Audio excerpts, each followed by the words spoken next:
Olá, tudo bem? Bem-vinda, bem-vindo a mais uma Prosa com Bertalha. Prosa cada vez mais fantástica, onde as pessoas do bem comparecem aqui para compartilharem as suas experiências e os seus conhecimentos. E olha que prosa estamos trazendo hoje para a Prosa com Bertalha: governança para pequenas e médias empresas.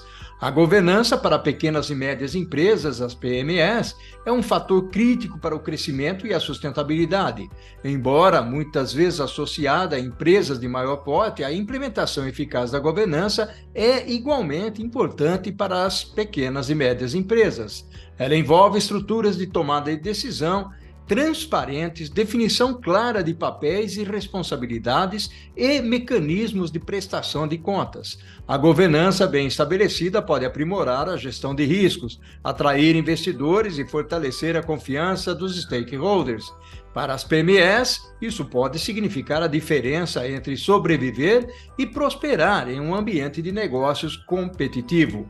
Portanto, adaptar princípios de governança ao tamanho e complexidade das pequenas e médias empresas é essencial, permitindo-lhe escolher os benefícios da eficiência operacional, crescimento sustentável e sucesso a longo prazo.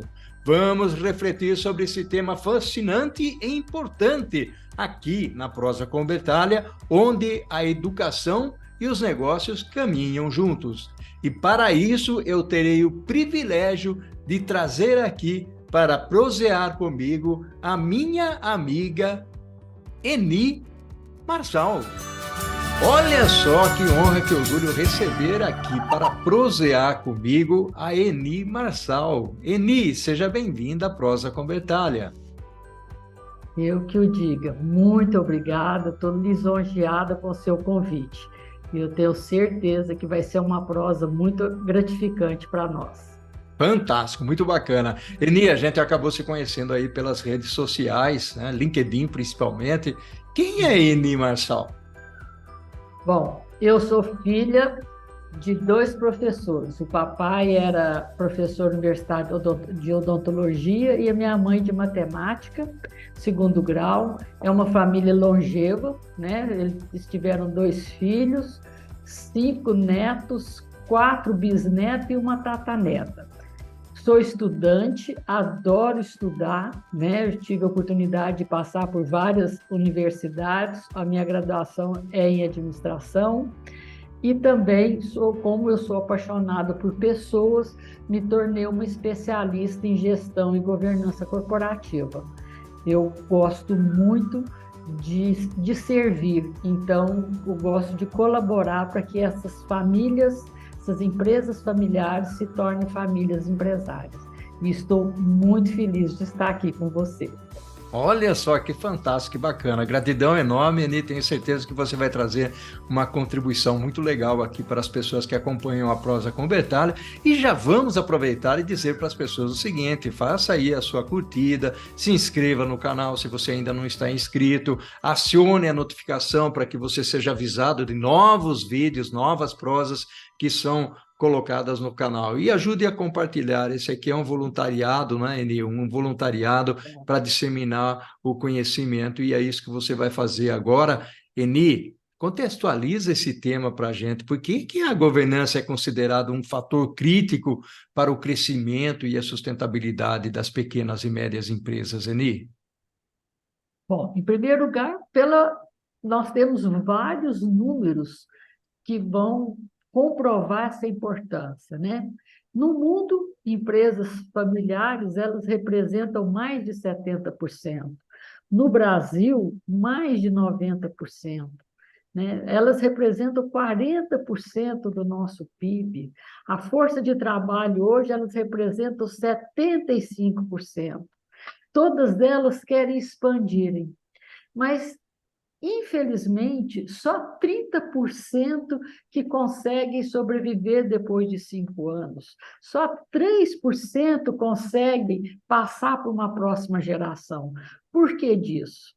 Vários fatores, mas dentre eles tem os fatores de mercado, lógico, mas os operacionais, a gente acredita que a governança, porque ela é um sistema, ela proporciona que as empresas, os dirigentes das empresas, parem e definem quais são as regras, quais são os processos que nós vamos cumprir para que a gente atenda todos os interesses das pessoas envolvidas, que nós atendemos as boas práticas de mercado e que o nosso resultado seja um resultado sustentável.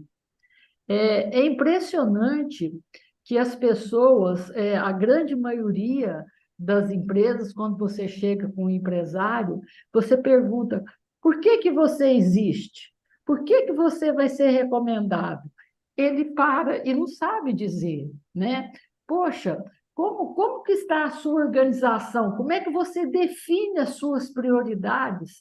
Como é que você tem certeza que aquele processo que está sendo executado, ele está sendo a melhor forma, não está sendo oneroso, não está tendo algum risco de imagem? Aonde você quer chegar? Você delega para as pessoas ou você delarga? Eu costumo falar, né? A Boa, gente tem que gostei. delegar, mas não podemos delargar. Então, a grande maioria manda fazer e não acompanha como foi feito e qual o resultado. Outra coisa que a gente fala também, quando a governança ajuda, é que você sabe quanto que você ganha, mas às vezes você não sabe quanto que você perdeu. E às vezes o que você deixou de ganhar é muito maior do que você está ganhando. Fluxo de caixa. A maioria das empresas tem o espírito de corpo de bombeiro, toda hora apagando incêndio. Né? Então, precisa fazer a governança orienta. Gente, vamos fazer o planejamento, vamos gastar tempo com o quê? Planejamento estratégico, orçamento, processo. Outra coisa que as empresas também ajudam nessa mortalidade precoce, Paulo, são as contas misturadas. Ah, eu sou dono de lá e de cá, posso misturar a minha conta pessoa física, da minha família, pode, né? Às vezes, vamos pegar um exemplo de posto de gasolina. Não, minha família inteira pode vir aí abastecer, não tem problema não, é meu mesmo. Não é assim, né? Como aqui a gente gosta de falar, cada macaco no seu galho. Deu uma boa mesada para sua família, mas que eles chegam lá, abasteçam e pagam como um cliente normal, né? Comunicação, às vezes, é difícil. Não, faz aí, não quero explicar, não quero prestar conta, eu sou dono. Então, isso tudo, a governança ajuda, porque a hora que você está definindo, elaborando as regras, os processos, você está num ambiente harmônico, pensando em como, com quem e quando você vai querer estar daqui a X tempo. Que Essa bacana. é a grande importância. E depende de porte. Qualquer um pode fazer isso, a gente pode fazer isso até na nossa governança pessoal. Então, como empresas é o conjunto de pessoas, a governança empresarial vai ser o conjunto de regras e processos elaborados pelas pessoas. Que bacana. Eni, é Oi. fantástico o que você trouxe como contribuição aí. Gostei muito do delargar, né? No lugar do delegar, aí bacana. Uma expressão comumente que a gente usava muito no passado, mas eu estou agora aqui recuperando através de você essa expressão aí. Eni, eu queria explorar um pouquinho contigo os elementos da governança, né, que fazem parte aí das pequenas e médias empresas. Ou seja, você segue falando um pouquinho aí da governança, que eu acho que está muito legal, trazendo uma contribuição muito bacana e passando, inclusive, pela definição dos papéis e responsabilidades. Você falou aí para a gente não misturar as coisas das contas pessoais e das contas da empresa, independentemente do tamanho, se é pequena ou se é média. E a gente sabe que tem muita gente que às vezes pega o dinheiro da empresa, investe em outros lugares. Eu já passei por situações desse tipo, onde fiz análise de valorização de empresas, e no final das contas a empresa estava, vamos usar uma expressão aqui, no buraco, né? Enquanto isso ele estava comprando imóveis, mas na realidade ele retirava o dinheiro da empresa para poder comprar os imóveis e ele não fazia investimento na empresa. Me fala um pouquinho mais dessa governança que é tão importante, Eni. Bom, como a governança ela vem contribuir para essa maturidade da relação familiar com as atividades da empresa, é muito importante que não se esqueça a valorização de onde, como ela nasceu e onde ela está. Né? Poxa vida, lá naquela época não tinha hierarquia, todo mundo fazia o que tinha que fazer e tudo. Só que agora eu quero expandir. E para eu expandir, primeira coisa, eu provavelmente eu vou ter que ter acesso a financiamentos. Eu vou ter acesso a capital. Poxa, mas quem é que vai querer investir em mim? Então, eu tenho que ter uma maturidade, eu tenho que ter uns números verdadeiros, eu tenho que ter regras transparentes para que esse investidor queira ter interesse e junto comigo nessa jornada de expansão, nessa jornada de crescimento, nessa jornada de, às vezes, até diversidade de negócio. Para isso, eu tenho que simplificar os processos, porque processo é oneroso se ele for mal feito. Se for um processo bem estudado, ele não é oneroso. Se você consegue, nos processos, eliminar retrabalhos.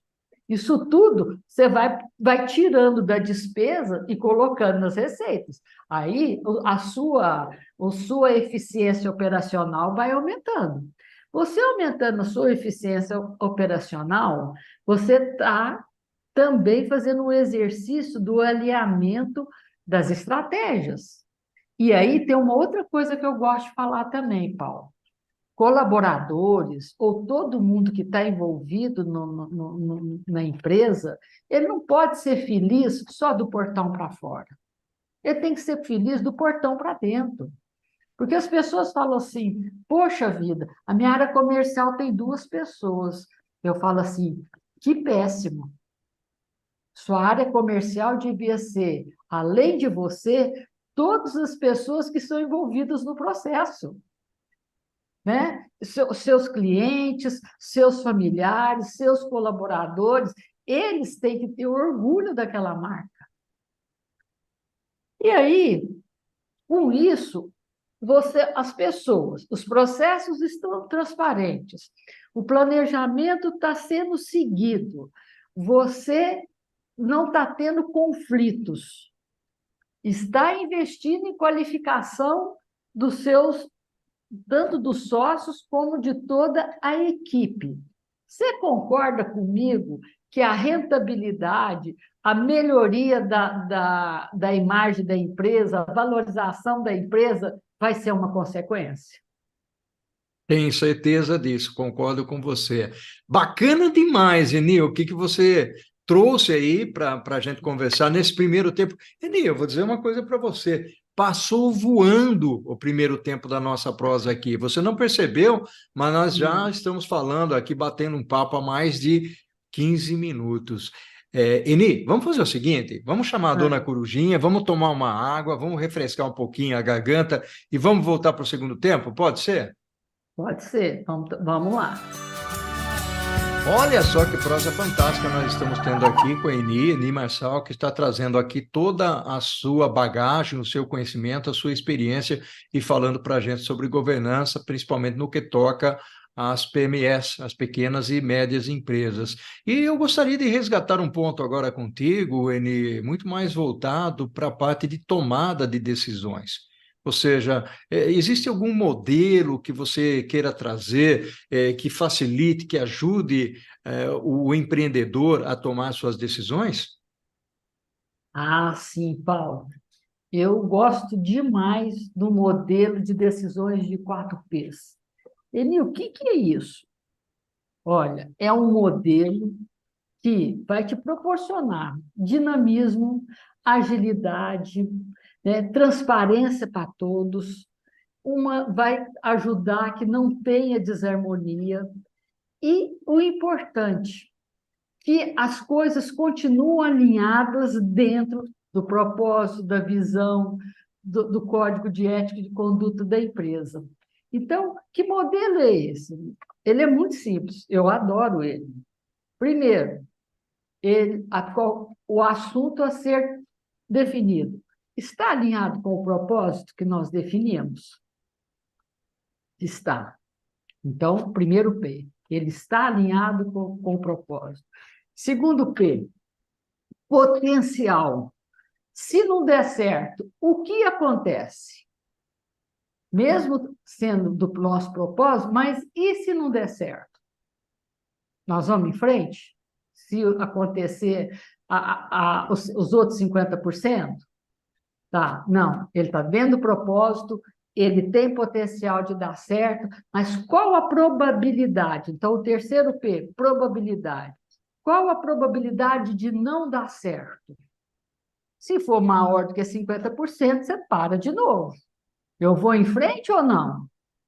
Não, está dentro do propósito, tem potencial de dar certo e tem uma probabilidade de dar certo mais do que 50%.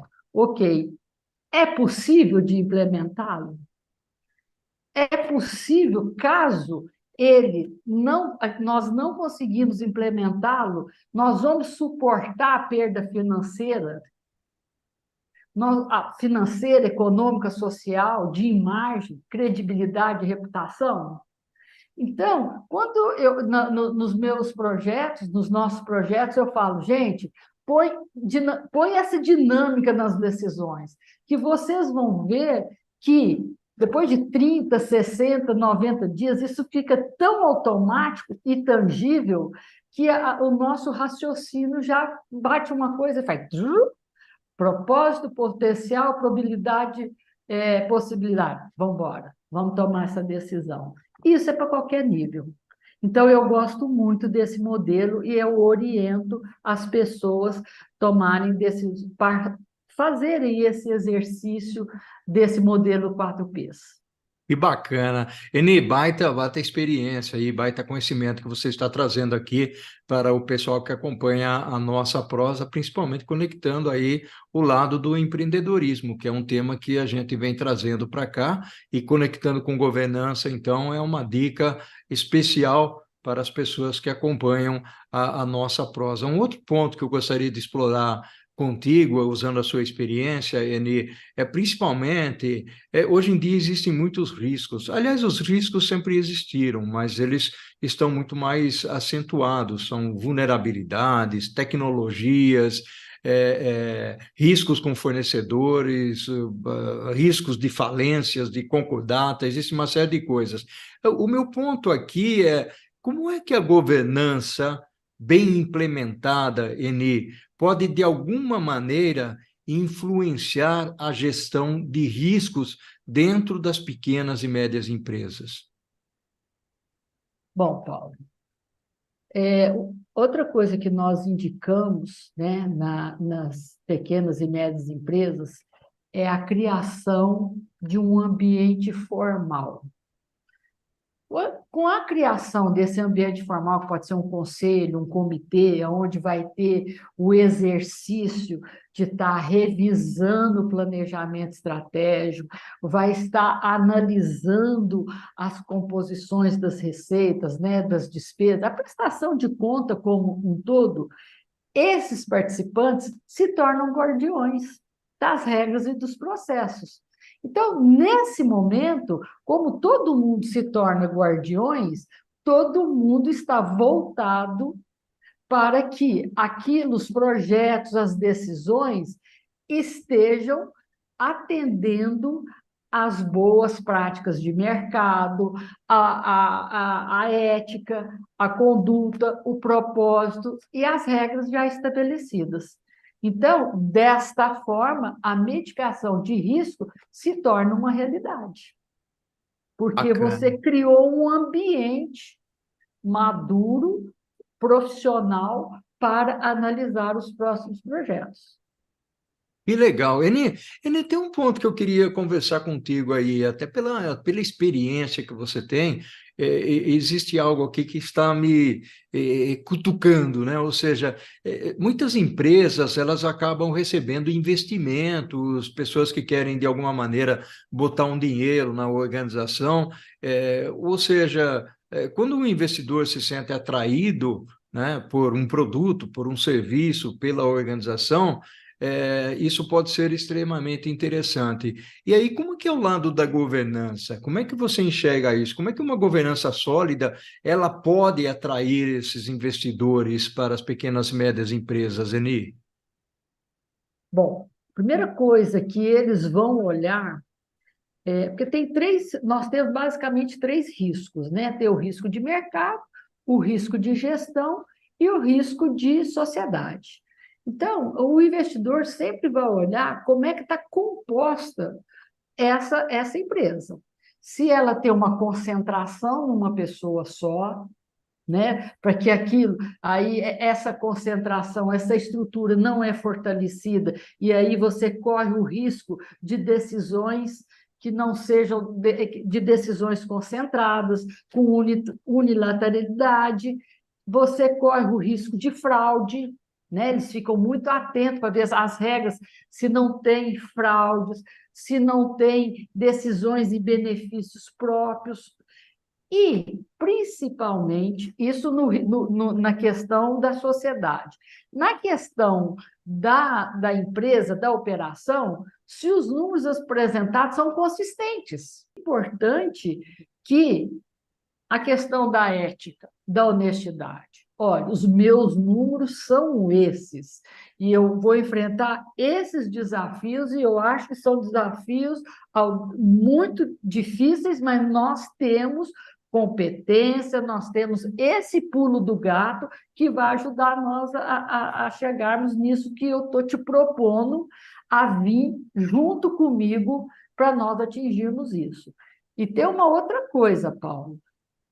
Historicamente, todas as empresas que fizeram governança e implementaram e fizeram um esforço, a dedicação de seguir as regras, elas tiveram uma valorização perante a visão do mercado de 25% a 35%.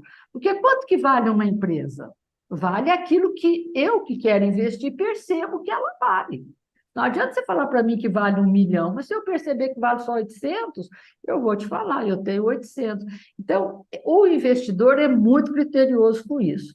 E mais do que nunca agora, também os investidores está chegando nas pequenas e médias empresas o ESG.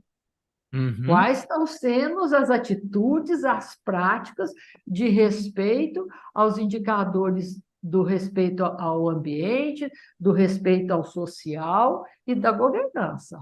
Então, por quê? Porque isso tem que chegar na pequena e médias empresas, porque eles vão ser fornecedores das grandes. E as grandes, para poder eleger os seus fornecedores, os fornecedores vão ter que estar dentro desse critério, desses indicadores. Então, é muito importante que as empresas, pequenas e médias empresas, comecem esse exercício da transparência, da delegação, das caixinhas fortalecidas e dos processos.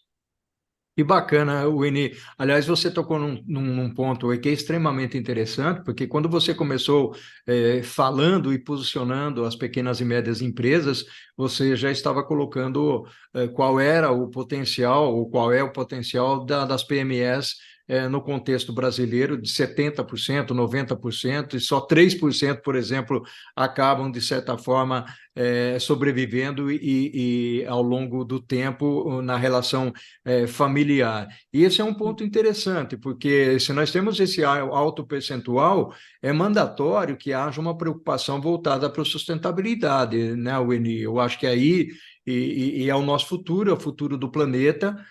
Você falou muito bem aí pelo lado social, pelo lado do meio ambiente. Aliás, ESG, nós estamos com as três letrinhas, né? Que é a governança, que é o nosso tema aqui, é o social, que é algo que nós precisamos trabalhar fortemente no nosso país, e é o meio ambiente, ou seja, é o futuro do nosso planeta. E aí, dentro de uma perspectiva, inclusive, de dicas que você daria para as pequenas e médias empresas, tanto pelo lado da sustentabilidade ou da governança, ou qualquer coisa que você queira acentuar, Eni, o que você diria para as pessoas que estão aqui presentes na prosa conversália? Bom, Paulo, na questão da sustentabilidade, né? Porque a sustentabilidade eu entendo que são atitudes que vão fazer daquele negócio sustentável com resultados positivos.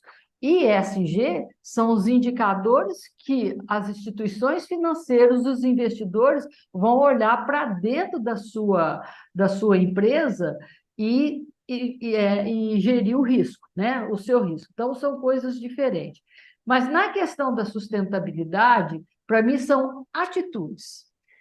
Um exemplo recente que eu ouvi, que uma empresa ela tomou 3 atitudes sustentáveis rápidas.